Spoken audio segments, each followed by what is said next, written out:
संत श्रेष्ठ जगद्गुरू तुकोबाराय हे सदेह वैकुंठाला गेले। संपूर्ण पृथ्वीच्या पाठीवर एकमेव असे महात्मा आहेत संत तुकोबाराय यांनी सदेह वैकुंठाला जाण्याचा पराक्रम करून दाखवलेला आहे। मग तार्किक बुद्धीवाल्या लोकांचं तर यामध्ये शंका येणं साहजिक आहे ना हो। विज्ञानवादी लोक झाल्यामुळे त्यांना अध्यात्माची उंची असणाऱ्या महात्म्याबद्दल तर शंका येणारच, कारण ते या चर्मचक्षुने म्हणजे चामड्याच्या डोळ्याने आणि चामड्याच्या बुद्धीने पाहू इच्छितात। अध्यात्माच्या दिव्य दृष्टीने पाहू इच्छित नाहीत, शास्त्राच्या शास्त्रचक्षुने पाहू इच्छित नाहीत। काही जण म्हणतात त्यांची लोकप्रियता वाढली म्हणून त्यांना कोणीतरी संपवलं, त्यांचं अपहरण केलं, कोणी म्हणतात त्यांनी इंद्रायणी जलसमाधी घेतली।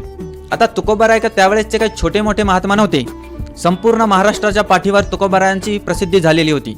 आणि अशा व्यक्तीला जर कोणी हात जरी लावला तर त्यांच्या आसपास असणाऱ्या लोकांना कळत नाही का हो।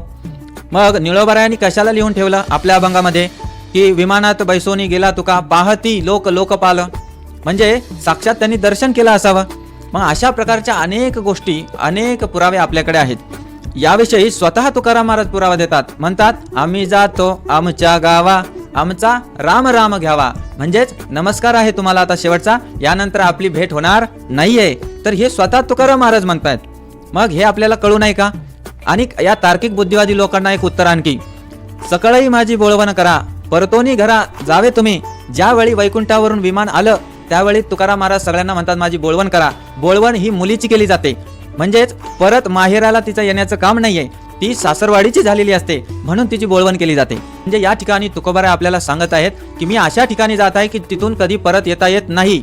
मग भगवद्गीतेत भगवंतांनी सांगून ठेवलं वैकुंठाचं वर्णन, काय म्हणतात, न तद्भासयते सूर्यो न शशांकोन पावक यद गत्वा न निवर्तन्ते तद धामम परमम मम। माझा असं धाम आहे ज्या ठिकाणी एकदा कोणी गेला तर तो परत येत नाही। त्या धामाला ना चंद्राचा ना अग्नीचा ना सूर्याचा प्रकाश तेजवान करतो, ते स्वयंप्रकाशित धाम आहे। मग यावरून समजायला पाहिजे ही श्रद्धेची गोष्ट आहे। आणि तार्किक बुद्धिवादी लोकांकडे श्रद्धा नसते, त्यांच्याकडे फक्त बुद्धी असते, कोणती, ज्याच्यामध्ये ज्ञानाचा पत्ता नसतो। तुकोबारायांची आध्यात्मिक उंची त्यांच्या शिष्यांना माहीत आहे किंवा बाकी संतांना माहीत आहे। तर तुकोबाराय सदैव वैकुंठाला का गेले? कारण त्यांचा हा हाडामासाचा देह राहिलाच नव्हता, दिव्य देह झाला होता।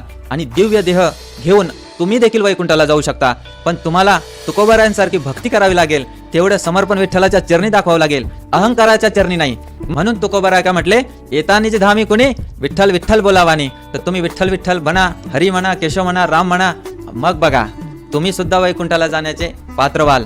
पण तर मित्रांनो, फाल्गुन द्वितीयेला तुकाराम बीज साजरी केली जाते, ज्या दिवशी तुकोबाराय वैकुंठाला सदेह गेले होते। आणि आजही देहू गावामध्ये विशेष करून नांदुरकीचा जो वृक्ष आहे तो आजही दुपारी 12 वाजता बरोबर हलत असतो, हे त्याचं प्रमाण आहे आणि आपण ते स्वीकारलंच पाहिजे।